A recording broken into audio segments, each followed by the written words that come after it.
I'd like to share a fascinating story about a remarkable game, Dominoes.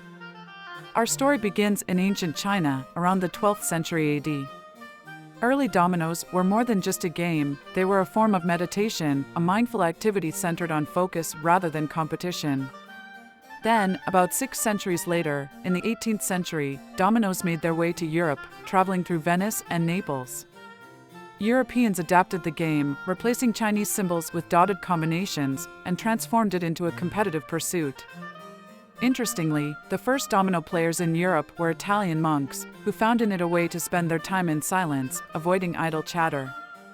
From the quietude of monasteries, dominoes spread to aristocratic salons and estates, eventually becoming a popular pastime across all of Europe.